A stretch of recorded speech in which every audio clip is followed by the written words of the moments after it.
오늘은 이사야를 통해서 우리에게 주시는 귀한 말씀입니다. 이사야 52장부터 53장에 걸쳐서 오늘 어떤 말씀을 주시는지 말씀에 귀 기울이자 합니다. 이사야서는 어떤 말씀입니까? 이사야는 남왕국 솔로몬 왕 뒤로 남쪽 북쪽으로 나뉘어가지고 남유다라고 하는 남왕국의 예언자로서 살았습니다. 그리고 이사야라는 이름의 뜻은 하나님의 구원이시다, 하나님은 구원이시다, 그런 뜻입니다. 그리고 이사야가 활동했던 기간은 BC 740년에서 681년입니다. 남유다가 바벨론에 BC 586년에 포로로 잡혀갈 때까지 약 150년 전에 남유다여 회개하라, 멸망한다, 그렇게 말씀하시는 150년 전에 유다의 미래를 향해서 예언하시는 예언의 말씀이 기록되어 있어요. 그리고 그 BC 740년부터는 우시야가 죽던 해부터 시작해서 요담, 아하스, 히스기야, 머나세 5명의 왕을 보면서 이사야가 예언을 하고 하나님 말씀을 전합니다. 이사야서에 기록한 성경의 목적은 첫 번째로 유다 백성들에게, 이 성경을 읽는 많은 백성들에게 회개를 촉구하는 것입니다. 오늘 저와 여러분들이 가장 먼저, 은혜받기 전에 가장 먼저 해야 될 것은 회개예요. 부흥하기 전에 가장 먼저 해야 될 것은 회개입니다. 하나님께로 돌아와야 돼요. 그리고 두 번째로 이 성경을 기록한 목적은 결국 하나님의 나라, 메시아가 오시는 하나님의 나라가 도래할 것이다, 너희에게 이루어지게 될 것이라고 성경은 말씀하고 싶은 거예요. 그리고 그 구원, 하나님의 나라, 메시아의 나라는 하나님의 은혜로만 이루어진다는 거예요. 그리고 바벨론에서 포로에 잡혀갔지만 그 중에 남은 사람들이 이 땅으로 돌아오게 될 것이다. 그래서 이것을 남은 자 사상이라고 그러죠. 렘넌트 시올이라고 그러죠. 그들이 결국 하나님의 은혜로 바벨론에서 70년 만에 돌아와서 하나님의 나라와 왕국을 이루게 될 것이라고 이미 150년 전에 포로로 잡혀가지도 않은 사람들에게 말씀하면서 오늘 2700년이 지난 저와 여러분들에게 회개하며 하나님의 나라가 우리에게 다가온다. 요한 계시록에서 말하는 그런 하나님의 나라, 하나님의 천국이 우리에게 예배되어 있음을 우리 성도들이여 세상에서 이 낭만하는 소리에 낙심하지 말고 영원한 성 하나님의 나라를 바라보며 힘을 내라고 우리에게 위로해 주시는 겁니다. 그리고 이사야서는 총 66장으로 구성되어 있습니다. 그래서 성경의 축소판이라고 부르죠. 성경은 총 몇 권입니까? 66권이죠. 그래서 39, 27, 총 66권입니다. 구약은 39, 신약은 27. 그래서 1장부터 39장까지는 구약으로서 이스라엘의 범죄, 온 인류의 범죄와 하나님의 심판을 말씀하고 있습니다. 그리고 40장부터 66장까지 27장은 신약으로서 메시아와 소망, 우리에게 주시는 하나님의 나라, 남은 자에 대한 소망, 이 땅의 고난 가운데 힘든 이 환난 가운데 남아서 살아서 주를 끝까지 부인하지 않고 믿는 사람들에게 메시아가 주시는 소망의 말씀을 우리에게 해주고 있습니다. 그런 가운데 오늘 말씀을 통해서 우리는 52장 13절부터 고난받는 종, 바로 메시아께서, 예수 그리스도께서 이 땅에 오셔서 고난받으시지만 결국 메시아는 고난 가운데 승리하신다는 말씀을 이사야 53장 끝절까지 우리에게 말씀해 주고 있습니다. 예수 그리스도에 대한 예언이에요. 여러분, 오늘 말씀의 제목이 무엇입니까? 예수 그리스도입니다. 저는 이 말씀을 준비하면서 굉장히 부끄럽다는 생각을 했어요. 우리 여기 최현배 집사님도 계시고 많은 여기 집사님도 계시고 그런데 최 집사님에게 예수 그리스도는 누구입니까? 라고 말하라고 그러면 우리가 몇 마디나 할 수 있을까요? 또 여기 이 집사님 여기 계신데 이 집사님에게 예수 그리스도는 누구냐? 라고 말한다면 누구라고 말할 수 있겠어요? 이 말씀을 준비하면서 저는 굉장히 어렵다, 참 쉬운 줄만 알았는데 예수 그리스도가 누군지를 고백하며 말씀을 전하려고 그렇게 생각하니까 너무나 부끄럽고 내가 너무 아는 게 없고 그런 생각을 하게 됐어요. 오늘 여러분들도 마찬가지일 거예요. 예수 그리스도가 누구냐라고 전도하는 데만 말하는 게 아니라 내가 그분이 누구시냐고 내가 고백한다면 저도 오늘 성경에 나온 대로는 설교할 수 있어요. 저도 오늘 성경에 나온 대로 말씀 그대로 전할 거예요. 그러나 그거 말고라도 우리가 예수 그리스도를, 당신에게 예수 그리스도 누구고 살아계신 예수 그리스도는 누구냐고 당신이 고백하고 말할 수 있다면 고백해보라고 말한다면, 당신이 고백을 잘해서 천국에 보내지고 고백 잘 못한다면 천국에 못 들어간다 그러면 여러분 오늘 뭐라고 예수 그리스도를 누구시라고 여러분 신앙으로 믿음으로 고백할 수 있겠습니까? 오늘 우리는 성경에 기록된 대로 예수 그리스도를 여러분에게 지원하고자 합니다. 저와 여러분이 고백한 믿는 그 예수 그리스도를 이 시간에 말씀을 증거하고자 합니다. 첫 번째, 예수 그리스도는 누군가? 첫 번째, 우리 예수 그리스도는 바로 전능하신 창조주 하나님이십니다. 창세기 1장 1절에 태초에 하나님이 천지를 창조하셨다고 말씀하셨습니다. 신약성경 빌립보서 2장에도 말씀하시기를 그는 근본 하나님의 본체시나 하나님과 동등됨을 취할 것으로 여기지 아니하시고 오히려 자기를 비워 종의 형체를 가져 사랑의 모양으로 나타나셨으니 곧 죽기까지 십자가에 죽으셨다고 성경이 말씀하고 있습니다. 하나님과 함께 하신 하나님의 본체이신 그 전능하신 창조주 하나님이 우리 구주 예수 그리스도이십니다. 밤하늘에 별들을 만드시고 또 낮에 태양을 만드시고 또 작은 광명 달을 만드시고 우리가 산천초목을 베풀어 주시며 이 땅에서 말씀하시기를 생육하고 번성하고 땅에 충만하고 땅을 다스리라 5가지 수행명령을 우리에게 허락해 주셨어요. 이것을 컬처럴 랜데이션이라고 부르죠. 문화 위임명령이라고 말합니다. 우리에게 생명과 세상을 주시면서 이 세상에 생명을 주시면서 저와 여러분들에게 이 세상을 보여주신 하나님 아버지, 그분이 바로 우리 창조주 하나님이요 우리가 믿는 예수 그리스도라는 것입니다. 이제 우리는 예수님의 이름을 다시 부릅니다. 예수 그리스도이십니다. 그분은 누구십니까? 예수 그리스도십니다. 메시아이시고 기름 부음 받으시고 우리의 구세주 되시는 예수 그리스도. 짧게는 예수님이라고 불렀지만은 이제 우리 그분의 풀네임을 퍼스트네임과 세컨네임 같이 부릅니다. 풀네임으로 부릅니다. 예수 그리스도. Jesus Christ. 예수 그리스도. 그분이 우리의 창조주 하나님이신 것을 고백합니다. 두 번째로 예수 그리스도는 누구인가? 성경은 말씀하시기를 예수 그리스도는 우리의 생사화복을 주관하시는 분이라고 말씀하고 있습니다. 사무엘상 2장 6절에 하나님께서는 이렇게 말씀하셨어요. 같이 한번 읽어보겠습니다. 시작. 여호와는 주기기도 하시고 살리기도 하시며 수월에 내리기도 하시고 거기에서 올리기도 하시며. 네, 우리 하나님께서는 우리 예수 그리스도께서는 우리의 생사화복을 주관하시는데 죽이기도 하시고 살리기도 하시고 소울이 뭐예요? 지옥이잖아요. 지옥에 내리기도 하시고 거기에서도 끌어내신다고 그랬어요. 못하실 게 없는 것이죠. 여러분, 우리의 생사복을 주관하시고 우리의 천국을 주관하시고 지옥을 주관하시고 저와 여러분의 생명을 주관하시는 분은 바로 전능하신 생사복을 주관하시는 예수 그리스도이신 줄로 믿습니다. 주님을 떠나서는 우리가 아무것도 할 수 없고 주님이 우리의 호흡을 주관하시지 않으면 우리는 여기서 살아있을 존재가 못돼요. 일어날 수도 없어요. 여러분 가끔 사람이 아플 때 종잇장도 못 들어요. 그죠? 정말로 그럴 때가 있더라고요. 왜요? 근육이나 신경이 말이 안 들어가고 종잇장도 못 들을 때가 있어요.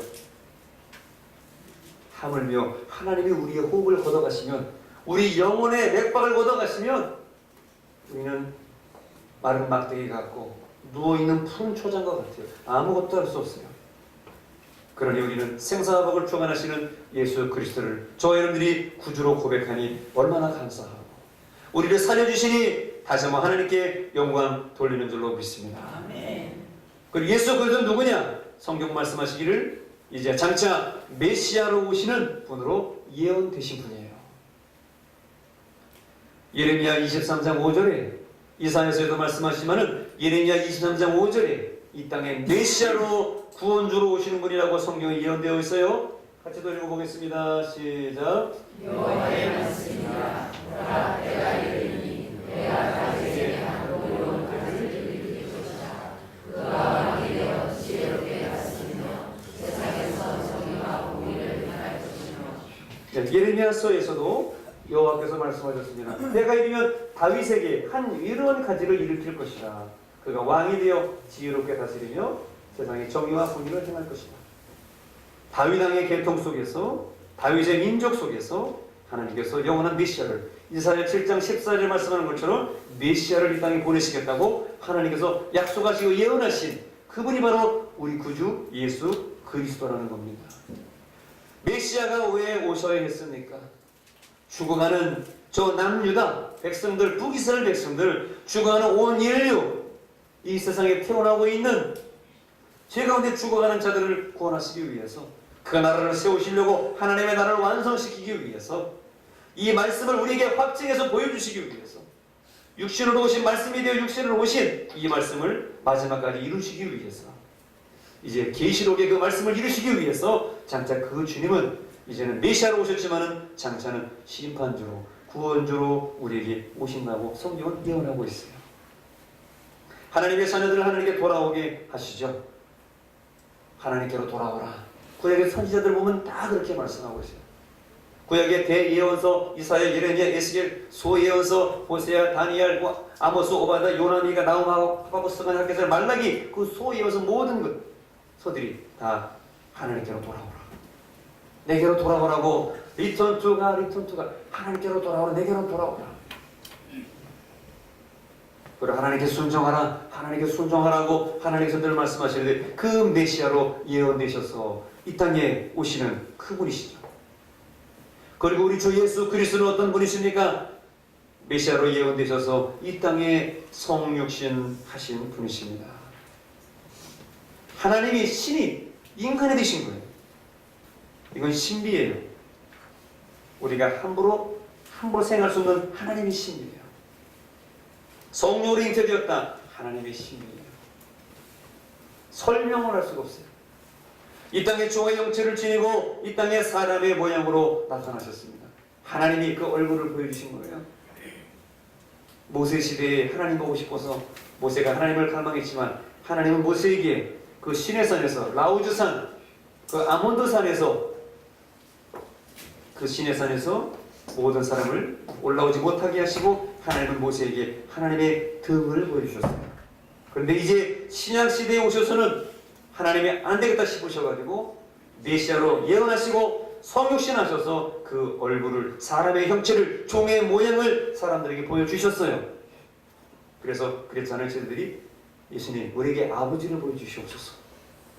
주님 어디로 가시는지 그 길을 가르쳐 주시옵소서. 내가 뭐 길이고 진로고 생명인데 무슨 길을 보여달라느냐. 내가 아버지가 내 안에 계신데 왜 아버지를 보여달라 하느냐. 너희는 이미 보았느니라 말씀해 주셨습니다. 이제 성육신하셔서 하늘의 비밀을 이 땅에 펼치시고 종의 형체를 지니신 사람의 모양으로 나타나시, 동정녀 마리아에게 그 계집종에 나타나신 하나님, 누가복음 1장 31절에 네가 아들을 낳으리니 그 이름을 예수라 하라. 동정녀 마리아에게 성령으로 잉태되어 이 땅에 태어나신 주님, 그분이 바로 예수 그리스도이십니다. 그리고 우리 예수님은, 우리 구주 예수 그리스도는 누구이십니까? 오늘 2절에 말씀하시기를 그 주님은 외모로는 흠모할 만한 아무 것이 없다고 그랬습니다.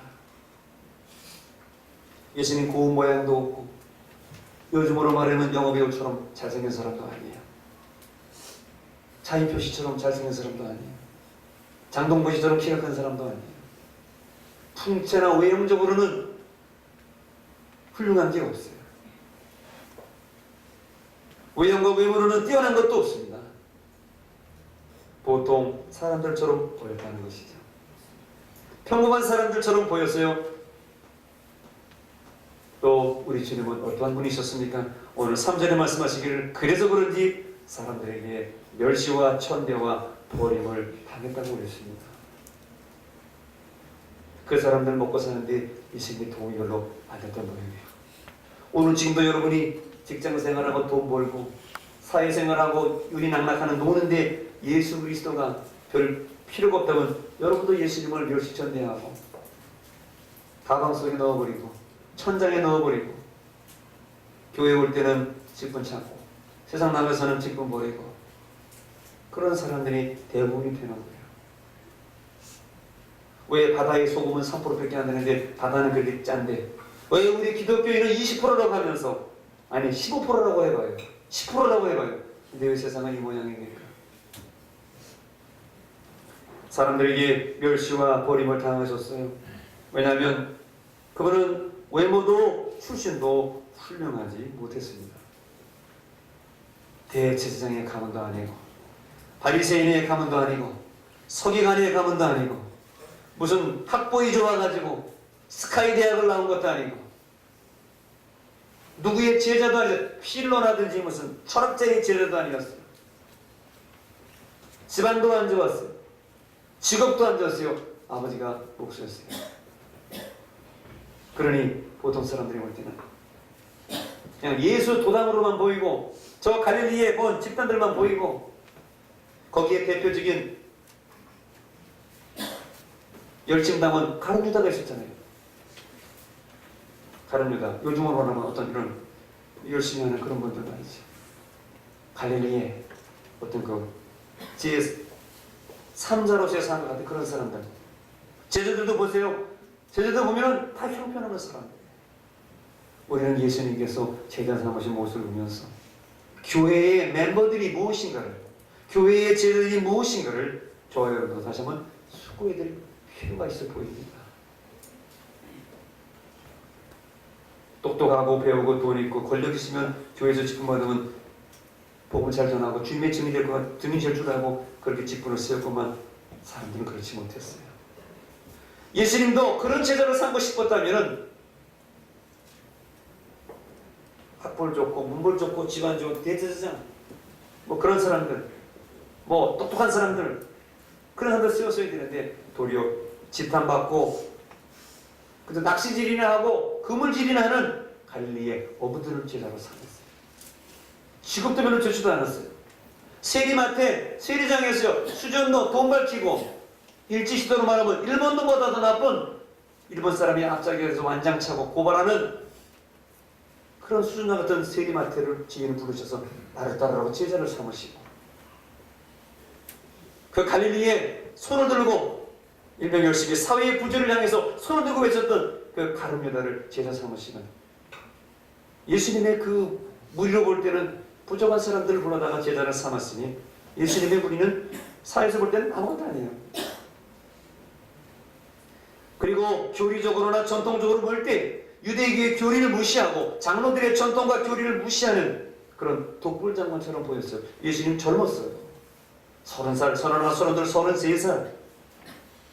그저 하나의 그냥 뭐 마치 잡류로밖에 여길 수 없는 아주 하찮은 죽으로만 사람들이 보이니까 저러다 말겠지 뭐 사람들이 살아났다고? 그럴 수 있지 뭐 그 귀신도 바알세불이 있어 도와주면 그렇게 될 수 있지 뭐 오병이요? 그럴 수도 있지 뭐 야, 그러다 말고 그냥 지켜보자고 지켜보다가 적당한 때가 되면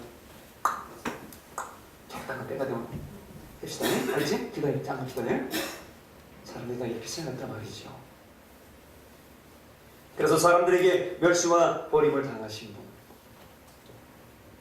그리고 우리 구주 예수 그리스도는 어떤 분이십니까? 오늘 4절에 말씀하시기를 우리의 질병과 슬픔을 지니신 분이라고 성경은 말씀합니다. 왜 우리의 질병과 슬픔을 주님께서 주셨습니까? 이 죄악 많은 세상에서 사탄에 들려서 병마에 들려서 죄악으로 죽어가고 있는 우리의 육신의 질병을 치료하시고 죄악으로 주님 몰라 구원받지 못하는 영혼들을 구원하시기 위해서 영혼을 살리시기 위해서 내 질병과 내 슬픔을 대신 지고 가시는 분이 오늘 4절에 예수 그리스도라고 말씀하고 있습니다. 세상에 안 좋고 멸시받고 천대받는 모든 건 다 주님이 지고 가신 거예요.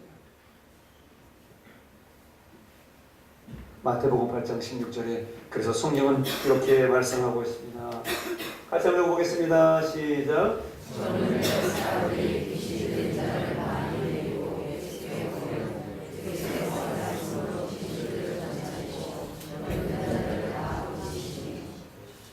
예수님께서 우리의 질병과 슬픔을 지고 가시기 때문에 많은 사람들이 귀신 들린 자, 병든 자를 예수님께 데려왔어요. 그때 예수께서 말씀으로 귀신들을 쫓아내시고 병든 자들을 다 고쳐주셨다고 말씀하고 있습니다. 우리의 연약한 질병, 우리의 연약한 슬픔을 주님께서 대신 지고 가시면서 우리의 질병과 슬픔을 몰아내 주신 것이죠. 그런데 그때나 지금이나 많은 사람들이 생각하기를 당연히 주님께서 바로 하나님께 맡고, 네가 메시아라면 우리의 죄를 지고 당연히 가고 하나님께 매맞고 고난을 당하는 것이 너에게 주어진 책무라고 생각하면서 주님을 멸시하며 십자가에 못 박고 말았습니다. 우리 예수 그리스도는 어떤 분이십니까? 오늘 5절에 말씀하시기를 그 주님은 십자가의 고난을 당하시는 분입니다. 우리 때문에, 그 이스라엘 사람들 때문에 못에 박히시고 또 창에 찔리시고 또 가시에 찔리시면서 피를 흘리면서 채찍에 맞으시면서 십자가의 고난을 걸어가시는 그 주님 예수 그리스도. 오늘 성경은 말씀합니다. 그가 상함은, 그가 찔리신 것은 왜 그러냐? 그가 찔리신 이유는 우리의 허물 때문이라고 성경에 말씀하고 있습니다. 우리의 헛된 것, 우리의 가식적인 것, 우리의 외모적인 것 얼마나 많이 있습니까?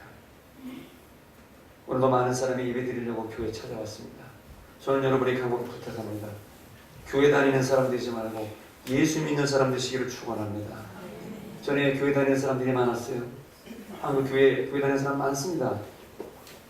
그러나 진정한 예수를 믿는 사람은 얼마나 될까요? 저는 여러분이 다시 한번 초청합니다. 여러분, 교회 다니지 말고 예수 그리스도를 진정으로 믿는 성도가 되시기를 바랍니다. 아멘. 주님께서 원하시고 찾아드려요. 우리가 엊그제도 우리 전산대에서 말씀 들었고요. 제가 말씀드렸어요. 천국에 가면 자동문이 있다고 그랬어요. 천국문 앞에 자동문이 있어요. 제가 천국에 가는 책들을 많이 읽었고, 우리 엊그제도 우리 전사님 들었고, 김상월 장로님께도 그 책 읽었고, 존번년의 철로역전도 읽었고, 서사라 목사님 책도 읽었고, 천국 갔다 오신 간증들 제가 많이 봤어요. 그런데 결론적으로 그 천국 얘기는 다 비슷해요. 천국문 앞에 있어서 자동문이 열리는데 그 자동문은 내가 열 수 있는 게 아니에요. 성령의 인치표를 갖고 예수 그리스도를 믿는 믿음으로 자동으로 열리는 거예요. 누구나 하나님께 다 갈 거예요. 그러나 용서받지 못하고 형식적으로 교회 왔다 갔다 하는 사람은 그 천국문 안 열립니다. 그러면 어떻게 마귀가 와가지고 사탄이 와가지고 이리 와, 너는 일로 와, 너는 거기 못 들어가, 일로 와. 그래서 거기 뒤돌아보거나 열릴 때까지 기다리지 못하고 뒤돌아가면 구렁으로 들어가고 지옥으로 들어가는 거예요. 잘 믿는 줄 알았는데, 교회 열심히 다니는 줄 알았는데 거기서 우리가 서로 못 만난다면 그건 불쌍한 사람이겠죠. 그가 상하신 것은 우리의 죄악 때문이라고 말합니다. 우리의 죄가 용서함 받고 예수 그리스도의 보혈의 능력으로 그 천국문 앞에 섰을 때 그 천국문 들어가 그 요단강 건너 그 구름 위에 있는 그 14만 4천 명, 하늘의 숫자인 그 14만 4천 명의 성도들과 함께 주님을 찬양하는 것. 엊그제 우리 말씀 들었지만은 하늘에서 들은 주 안에 있는 나에게 딴 근심이 있으랴. 십자가 밑에 나아가 내 짐을 푸는데 하나님께 찬양하는 날이 저와 여러분들에게 반드시 있게 될 줄로 믿습니다. 2000년 전에 주님께서 잡혀서서 우리 위에 징계를 받았어요. 징계를 받으시고 고소고발당하고 재판을 받으면서 징계를 받아서 어떻게 됐습니까? 우리가 평화를 누리게 되었다고 그랬어요. 하나님과의 평화가 되고 주님께서는 어린 양이 되셔서 화목제물이 되셔서 하나님과 우리 사이를 화목케 했다고 그랬어요. 또 주님께서 등에 채찍을 맞으심으로, 옆구리에 채찍을 맞으심으로 저와 여러분들이 질병과 우리의 잘못된 우리 모든 질병들이, 육신의 병들이 다 나음을 받았다고 그랬어요. 그런데 우리는 어떻게 되었습니까? 오늘 말씀에 보면은 6절 말씀에 보면은 그릇 행하여, 양같이 그릇 행하여 각기 제 길로 갔다고 그랬어요. 영적인 길을 잃어버린 거예요. 주님을 잃어버린 것이죠. 그럼에도 불구하고 주님을 나 모른 척하고 도망가는 그 제자들을 향해서, 많은 세상 사람들을 향해서 아무도 알아주지 않고 하나님의 마음을 몰라지는 그 백성들 앞에서 수치를 드러내시면서 주님은 어떻게 하셨습니까? 그 입을 열지 아니하시고 많은 사람들을 나무라지 아니하시고 묵묵히 그 십자가를 지시면서 마지막까지 그 모든 십자가의 고난을 감내하셨습니다. 여러분, 우리는 누구입니까? 우리는 이 시간 2000년 전에 주님 때문에 살아난 자들입니다. 주님의 십자가 때문에 용서함 받고 계속 열심히 믿고 십자가 지고 가고 성령의 인신표를 받고 믿음으로 나가면 천국문 앞에서 천국문이 열려 주님 만나게 될 믿음의 성도인 줄로 믿습니다. 아멘. 이제 우리 어떻게 되겠어요? 우리 예수 그리스도를 믿어야 될 줄로 압니다. 어떻게 믿느냐? 어떻게 믿느냐? 지식적이 아니라 머리로 믿는 게 아니라 가슴으로 믿으시고 교회를 다니는 게 아니라 예수를 믿으시길 바랍니다. 어떻게 우리가 예수를 믿느냐? 이제 생명 다해 믿는 겁니다.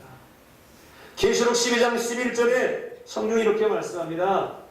우리의 다짐으로 알고 한번 같이 한번 읽어보겠습니다. 시작. 또 이들에게 어린 양의 피와 자기를 증언하는 말씀으로써 그를 이겼으니 그들은 죽기까지 자기들의 생명을 아끼지 아니하였다. 네, 저 말씀은 왜 이렇게 나왔냐면은 그 앞에 옛뱀 사탄이 이 세상을 지배할 때에 우리 예수 믿는 사람들이, 우리 형제들이 어린 양의 피와 자기들이 증언하는 말씀으로써 이 사탄과 옛뱀을 이겼다는 거예요. 이 세상에서 권한과 환난을. 그래서 그를 이겼으니 그들은 죽기까지 자기들의 생명을 아끼지 아니하였다는 거예요. 내가 죽기까지 순교하기까지 사탄과 싸워서 옛뱀과 싸워서 이겨서 생명 다의 믿음을 지켰으니 이제는 천국에서 하나님께 영광을 돌리면서 종려놓은 가지를 흔들면서 하나님 영광과 찬송을 드리는 그런 성도들이 하늘에 있다는 거예요. 이것을 우리가 여기서부터 생명 다의 예수를 믿고 나아갈 때에 우리 믿음의 성도들이 천국에 다 가고 천국 백성 되는 놀라운 축복을 우리에게 허락해 주실 줄로 믿습니다.